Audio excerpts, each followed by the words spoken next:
नमस्कार दोस्तों, स्वागत है आपका द कॉस्टलेस पॉडकास्ट में। इस प्रोग्राम का नाम है the late late movie review, sorry the late late film review. तो आज हम बात करने वाले हैं जिस मूवी के बारे में, उसका नाम है जॉली LLB 3। तो ये लिखा है और डायरेक्ट करा है सुभाष कपूर ने। मतलब इस पिक्चर को लिखा है और डायरेक्ट किया है सुभाष कपूर ने, और स्टार स्टूडियोज़ और कांगड़ा टाकीज़ ने इसे प्रोड्यूस करा है। अगर इसमें स्टार कास्ट की बात करूँ तो अक्षय कुमार, अरशद वारसी, अमृता राव, हुमा कुरैशी और सौरभ शुक्ला के साथ साथ गजराज राव हैं। तो ये सारी बातें हैं औपचारिक। अब हम मेन बात करेंगे the soul of the movie. तो कहानी बहुत सिंपल है। अगर आप एंटरटेनमेंट पसंद आदमी हो तो आपको उतना ज़्यादा एंटरटेनमेंट इसमें मिलेगा नहीं, उतनी ज़्यादा ट्विस्ट है नहीं, लेकिन इसके पीछे का जो मैसेज है वो काफ़ी बेहतरीन है।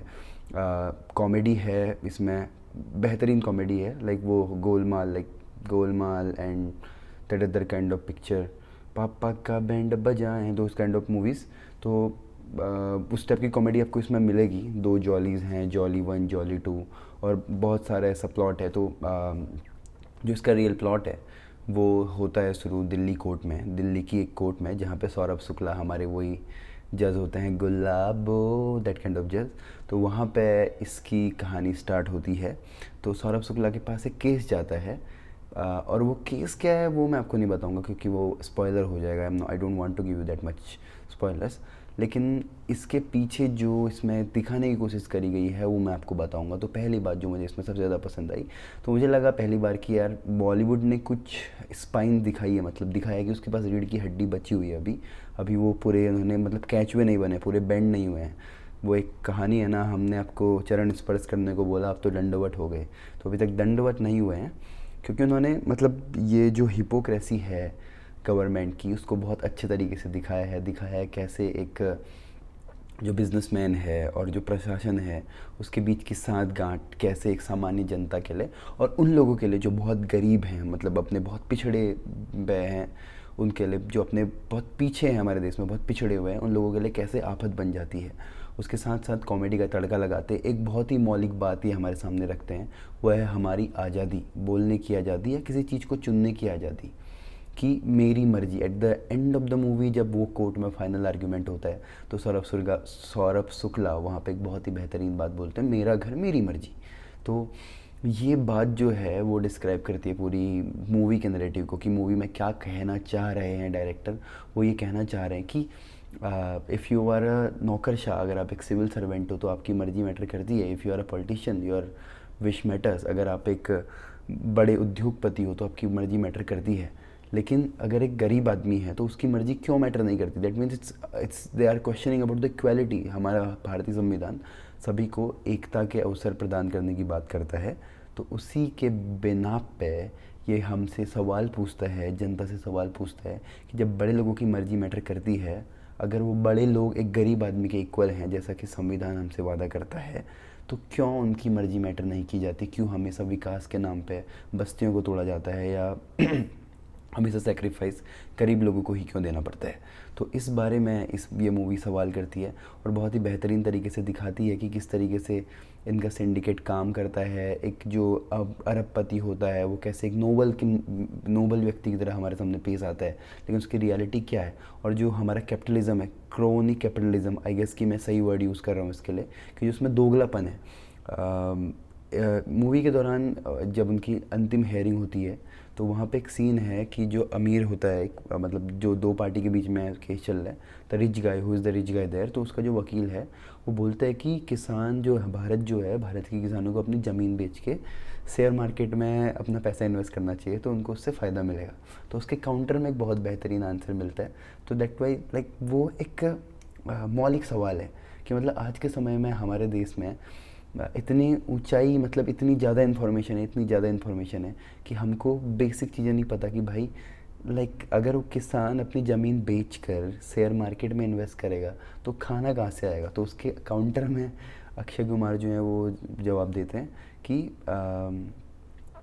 हमारे देश के विद्यालयों में एग्रीकल्चर और फार्मिंग के सब्जेक्ट को कंपलसरी करना बहुत ज़रूरी है, क्योंकि अगर हमने ऐसा नहीं करा तो बच्चों को लगेगा कि खाना जो है वो नाम नहीं लेता जोमेटो और स्विगी का, लेकिन प्रतीकात्मक तरीके से वो ऐसा बोलने की कोशिश करता है।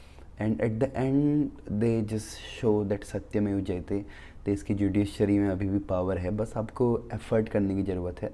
और उसके साथ साथ वहाँ पे एक एनजीओ का संघर्ष भी दिखाया गया है कि कैसे जो फेसबुक ट्रोल्स हैं या इंस्टा ऑनलाइन ट्रोल्स हैं वो कैसे उनको बदनाम करने की कोशिश करते हैं और किस तरह का संघर्ष हमारे देश का किसान करता है। तो इन सारी चीज़ों के बारे में बात की गई है। तो मैं बोलूँगा कहानी के बारे में अगर बात करूँ तो कहानी बहुत सीधी सादी कहानी है। मतलब आपको एट द मतलब बिगिनिंग में आपको पता नहीं चलेगा कि एट द एंड वो क्या आर्ग्यूमेंट देने वाला है। मतलब काइंड ऑफ सेंस कि भाई थोड़ा सस्पेंस मेंटेन करके रखा है, मतलब उतना बड़ा सस्पेंस नहीं है, but you can not guess कि भाई आखिरी हेयरिंग जो होगी उस पर वो क्या आर्ग्यूमेंट देने वाला है, किस बिना पे वो केस लड़ा जाएगा। मतलब आपको लगेगा पहले बहुत हल्की बात है, बट देन लेटर ऑन वो बात को एक ऐसे मोड़ पे लेके जाते हैं जहाँ पे वो मौलिक सवाल पूछते हैं इक्वालिटी का, कि भाई अगर वो इक्वल है और हम इक्वल हैं तो हम उनकी राय ज़्यादा हमसे कीमती क्यों है। और एक और चीज़ है बिजनेसमैन एंड इंटेलेक्चुअल, इनका सिंडिकेट भी वहाँ पे दिखाया गया है। आज के टाइम पे हम न्यूज़ चैनल्स पे देख सकते हैं बहुत सारे सो कॉल्ड इंटेलेक्चुअल वहाँ पे आते हैं, अपनी बातें रखते हैं। तो उनका और जो बड़े बड़े बिजनेसमैन्स हैं उनका सिंडिकेट कैसे गरीब लोगों को लूट रहा है, इसको भी दिखाने की उन्होंने कोशिश करी है वहाँ पे। फ़नी है, कहानी अच्छी है, with the perspective of this thing, एक सोशल जस्टिस के मामले में, या कैसे मतलब इक्वालिटी का राइट है इसके मामले में, और कैसे मतलब जो गांव में गरीब हैं या जो निम्न दर्जे के लोग हैं, निम्न इन द सेंस कि इकोनॉमिकली जो उतने स्ट्रांग नहीं हैं, उनको कैसे ये सत्ता प्रशासन और अमीरों का जो गुट है वो दबा देता है, उसके बारे में बताया गया है। तो अगर आप ज़्यादा मार काट की उम्मीद करें तो आपको नहीं मिलेगा, लेकिन हाँ आपको फुल फीलिंग्स मिलेंगी एट द एंड जब वो अपना कंक्लूड करते हैं अपने केस को। तब वहाँ पे जो उनके डायलॉग्स हैं वो काफ़ी बेहतरीन है। तो डायलॉग्स बहुत अच्छे लिखे गए हैं यहाँ पे, और बीच बीच में कुछ फ़नी सीन्स भी हैं। और इसके साथ साथ एक और चीज़ है, इन्होंने उसके साथ जो अभी का न्यू कल्चर है, जेनजी कल्चर, उसको भी दिखाने की कोशिश करी है। डेटिंग ऐप्स, वैलेंटाइंस डे और इस तरह की चीज़ें दिखाने की कोशिश की गई हैं। और उसके साथ साथ फुल मैं जो बोल सकता हूँ एक कोशिश है समाज को आईना दिखाने की, और बेहतरीन है, मुझे पसंद आई। तो अगर मैं इसको रेट करूँगा आउट ऑफ 5 तो मैं इसको दूंगा 3.5। अच्छी है, बहुत अच्छी कहानी है, लेकिन लाइक दैट इज़ मुझे वो फीलिंग नहीं आई ओ माय गॉड क्या देख लिया, ऐसी फीलिंग नहीं आई। हाँ अच्छी है, I will suggest you for sure, आपको देखनी चाहिए। और आपको देख के आपको समझ में आएगा कि किस तरीके से ये सारी अंदर अंदर नौकरशाही काम करती है और कैसे इन सब के बीच में एक गरीब आदमी पिसता जाता है। उस पर एक चीज़ और है मैं ऐड करना चाहूँगा, वो इनकम इनइक्वालिटी की भी बात करते हैं। तो वहाँ पे एक आर्गुमेंट आता है कि जो गेहूं पे एमएसपी है वो 20% इंक्रीज़ कर गई है। तो वो बोलते हैं कि ये इतनी बड़ी बात है कि किसानों की आमदनी 20% बढ़ गई है। देन उस पर एक काउंटर आर्गुमेंट आता है कि जो एक चपरासी है उसकी आमदनी 150 टाइम्स बढ़ गई है, 150% बढ़ गई है। तो लाइक दे यूज्ड फैक्ट्स, मतलब उन्होंने फैक्ट यूज़ करें से अड़म गड़म सर पेसर पैर की बात नहीं कर रहे, फैक्ट्स यूज़ करके उसको काउंटर दे रहे हैं एंड इस तरीके से समझाने की कोशिश कर रहे हैं। तो काफ़ी सराहनीय है। आप देख सकते हैं इसको नेटफ्लिक्स पे, मैंने भी नेटफ्लिक्स में देखी थी। And Arshad Warsi but versatile actor he is. And Akshay Kumar हमारा सबका childhood favourite, you know that. And Huma Qureshi है, एक समय पे हमारी फेवरेट हुआ करती थी गैंग्स ऑफ वासेपुर के ज़माने से, और सारे लड़कों ने उनके सपने देखे हैं। और अमृता राव है उसमें। आई एम सॉरी मुझे उनके बारे में ज़्यादा नहीं पता है, लेकिन this is the overall my honest review. अभी थोड़ी देर पहले मैंने देखी और अभी मैं रिव्यू रिकॉर्ड कर रहा हूँ। So that's it. देखते रहिए द कॉस्टलेस पॉडकास्ट और देखते रहिए द कॉस्टलेस पॉडकास्ट और समझिए दुनिया को अपने नज़रिए से। Peace out guys.